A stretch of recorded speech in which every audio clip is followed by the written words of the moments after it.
Hi everyone, my name is Thomas Mason and I'm here to you today to present my junior seminar on liposomes coated with isolated macrophage membrane that can target lung metastases of breast cancer. And this is all based on some work that was done in China by the lab of Haiqing Cao. And so initially I want to impart on you the idea that cancer is a really big problem. It's the second leading cause of death in the US, and it trails only heart disease. And as you can see, we're kind of getting better at treating heart disease. We're really not getting that much better at treating cancer. So pretty soon, it's expected that cancer will become the leading cause of death in the US. Breast cancer is the most common form of cancer, and that's what the Cao study specifically looked at. And an interesting piece about breast cancer is it is the most common. It's also extremely treatable. As you can see on the right, these ACS statistics on the 5-year survival rates of cancer. Breast cancer is pretty treatable at about 18% mortality, whereas lung and liver cancer easily exceed 75% mortality. The only issue with that is breast cancer is extremely common. Last year, about 230,000 people in the US were diagnosed with it, primarily women, but some men. And that means about 40,000 people died from it. So breast cancer, while it is very treatable, it also kills a lot of people because it's very common. And the main issue with a lot of people dying from breast cancer comes in the late stages. Stages 1 and 2 are extremely treatable. Stage 3, about 75% 5-year survival, according to the ACS statistics I have up on the board. Also pretty treatable. That's pretty good for stage 3 cancers. But stage 4, as you can see, it really drops off. Stage 4, only about 22% survival. And this is because stage 4 is fully metastatic cancer, and that just means that the cancer has spread to other organs, commonly the lungs, which are very difficult to treat. So we need ways to treat these metastases. And currently, what we have is very limited and very harsh. Radiation targets specific areas. So radiation, essentially, you use high energy electromagnetic waves to kill all the cells in an area. Surgery also targets specific areas. When you think of a mastectomy, this is what happens. It's usually they remove a breast lump, which is a tumor, from the breasts of a woman or a man. Now these two treatments are what typically make us very good at treating stage 1 and 2 breast cancer. Because it hasn't moved to other organs, we can isolate it, kill all the cells in the area, remove all the cells in the area, and take care of it very well. And that's why those stage 1 and 2 breast cancer survival rates were well above 90%. Now the only option we have for systemic cancers or metastatic cancers currently is chemotherapy. Now chemotherapy is what's known as a drug-based intervention. So essentially you take a drug that targets rapidly dividing cells, which are tumor cells, but are also all kinds of other cells in your body, like hair cells, for example, that rapidly divide. And the issue with chemotherapy is it's very harsh. If you've ever known anyone with cancer, they have a lot of side effects when they go on chemo. And usually when you hear about them going on chemo, that's not a good thing. That's a bad sign. And so essentially what we need is some sort of a specific treatment. And what science has shown us in the last 20 years is that when we want to treat a problem, we need to look at how the body naturally responds. So one of the biggest takeaways that I've seen in my investigation of this work is that macrophages are attracted to tumors. Now macrophages are phagocytic immune cells, and that just means they're the Pac-Man cells of the immune system. So they're white blood cells that can uptake and digest a lot of debris. Dr. Miller likes to call them the major eaters. They're attracted to necrosis in tumors. Because tumors grow so quickly, a lot of cells die due to nutrient loss, and so there's a lot of debris. And that's known as necrosis. Now the macrophages want to come in and clean that up naturally.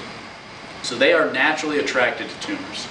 And in fact, they make up 80% of tumors by mass. I've seen figures that range from 50 to 80%. 80% was pretty much the highest I saw in my investigation of this. But that is a huge proportion. Now, macrophages are big cells, so they don't necessarily make up 80% of the cells in a tumor, but 80% of the tumor by mass is a huge percentage. And so they could potentially allow specific targeting. Because they make up such a large percentage and they are attracted to the necrosis found in tumors, they could allow specific targeting, which is what we need. And over here, I just have a visual of what macrophage uptake sort of looks like. They're circulating in the blood as monocytes, and then they're taken up into the tumor site where there's debris and cancer cells. Now, how does that work? Well, the cellular specificity is dictated by protein-to-protein interactions. Now, for those of you that weren't aware or haven't taken biochem, proteins run the world. Proteins are pretty much the greatest thing of all time. They're pretty much Dr. Miller's, well, they're pretty much any biochemist's favorite thing. So in this case, the alpha-4 and beta-1 integrins are expressed on the surface of macrophages, and the cow study cited previous literature and previous work that they had done on that. And they suggested that those integrins, which are known proteins that help facilitate uptake into tumor sites and out of the bloodstream, bound with VCAM1, which is vascular cell adhesion molecule 1, that's expressed in high levels on the vessels at tumor sites. So, taking off that uptake figure of the previous slide, this is sort of a more close-up of what that would look like. Here you'd have a macrophage expressing those integrin proteins that would specifically bind with the VCAM1 specifically expressed at the tumor site, and that would allow it to facilitate uptake through the endothelial cell to the tumor site. So what would this allow us to do? What would having a macrophage that can specifically localize to a tumor site and a chemotherapeutic drug that can kill cancer cells allow us to do? Well, the idea is, in chemotherapy alone, you have all these systemic and off-target effects. Now, I know this guy looks like his arm has fallen off, but that just kind of adds to the problems he's having. He's having off-target effects all over his body. Odds are his hair's falling out, his immune system's severely weakened. He has all kinds of other side effects that are often associated with chemotherapy, even at low doses. But if we had this specific chemotherapy, we could possibly target specifically to where we want it. If we're targeting breast cancer, we could target it specifically to the lesions that lie in the breasts, or lung cancer, we could target specifically to the lungs.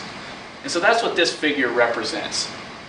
Is that the idea is, if we had a way to harness the specific power of the macrophage along with the bulk killing power, the cytotoxic power of the drug, we could potentially have specific chemotherapy that would work much better than our current methods.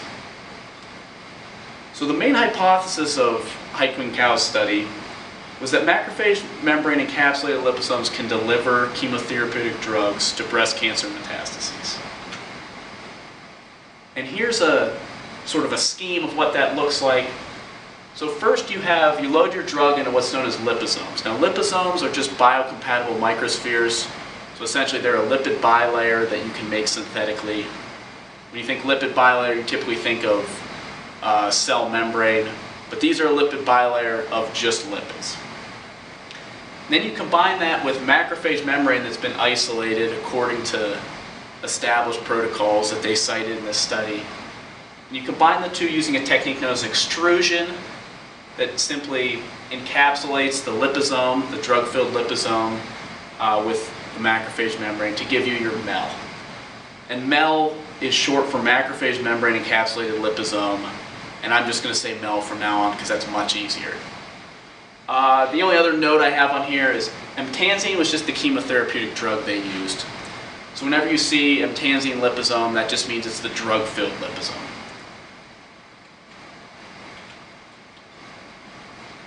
I had a good video on liposome construction here. I'm not going to get into it because we don't have enough time, but basically what happens when liposomes form is you make a thin lipid film along the bottom of a round bottom flask by dissolving lipids in some sort of organic solvent, then evaporating them off in a rotovap, and then you rehydrate with with water and whatever your cargo of interest is. So in this case, they rehydrated with water with emtansine, the chemotherapeutic drug, in it. And due to the hydrophobic effect and the effects of entropy that we all learned about in biochem, lipid bilayers spontaneously have formed because that's the most energetically stable, favorable state for the hydrophobic lipids to be in when they're in a hydrophilic solvent, yes. So I'm going to skip that video, but just know that that's what happens, and based on the protocols, we get a single lipid bilayer encapsulating our drug. Now the macrophage membrane extraction encapsulation, also based on previous protocols of this lab, the cells were lysed using extrusion to keep the major membrane components relatively intact. The membrane was purified by centrifugation in a sucrose gradient, and then the liposomes were coated with the membrane using an extruder. And all an extruder is 2 syringes that allow you to pass some sort of solute in a solvent through a polycarbonate membrane. And essentially it uses size exclusion to create single-size particles after a certain amount of time. So in theory, after this, and they confirmed this by electron microscopy, you get a MEL. So you get the macrophage membrane on the outside of the emtansine liposome. To confirm this, in addition to electron microscopy, which basically in the electron microscopy portion of their study, they didn't have really great images, so I didn't want to showcase them. But they also did an SDS page to show this, and here is their SDS page gel. You can see the macrophage membrane and the MEL have identical protein signatures, which indicates the proteins in the macrophage membrane were successfully transferred to the MEL. It's important to note that the emtansine liposome displays no proteins, which is what you want because it's just lipids. And then in this study, the proteins of interest, the alpha-4 and the beta-1 integrins used for uptake, were both present. And they confirmed that by some Western blotting. That's also not very exciting to show, but just know that they're both there. And so yes, the MEL was successfully formed. Now, knowing that they can make the MEL, what they really want to know now is, are they specific in vivo? So in animal models, do they work? Now, like all good studies, murine models were used, so yes, little mice were sacrificed in the making of this scientific research. The mice were given a rapidly metastasizing form of 4T1 breast cancer, which is just a form of murine breast cancer that rapidly metastasizes. So they inject it via the tail vein, and within about 60 days, you see a lot of metastases across the body. These 4T1 cells were genetically engineered to express luciferase.